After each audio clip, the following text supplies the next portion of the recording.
We begin with breaking news in Kitsap County. An explosion that injured 2 men will have the Navy investigating. KOMO 4's Joel Marino was the first reporter on the scene. He joins us live from Port Orchard. What can you tell us, Joel?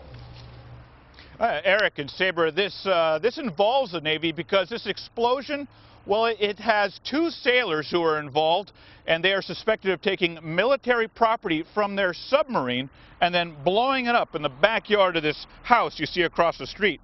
And that explosion sent both men to the hospital. Behind this house, investigators say 2 men triggered an explosion that rattled the neighborhood and put each of them in the hospital. Just a big boom, and one of them came inside bleeding and on fire. Deputies say the 2 men are sailors at Naval Base Kitsap Bangor and apparently took an oxygen canister home with them. And that they had brought military-type equipment ashore unauthorized. This type of equipment is used in emergency situations aboard ship for fighting fires and other types of drills. The roommate says both men were behind the house near a fire pit just after 7 in the evening.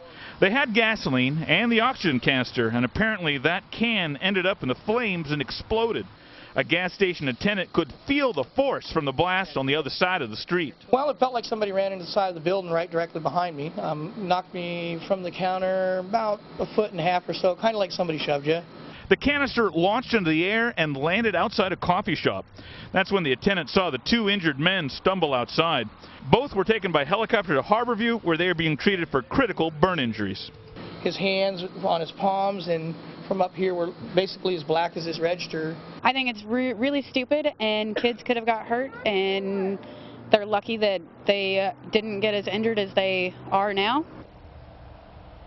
Yeah, there are kids that live inside that home. Now, deputies are working on getting a warrant so they can go back and search that home, look for any other possible military contraband. Now, aside from being critically injured, well, these 2 men also could potentially face criminal charges, and then there's military justice as well. Reporting live here in Port Orchard, Joel Marino, KOMO 4 News.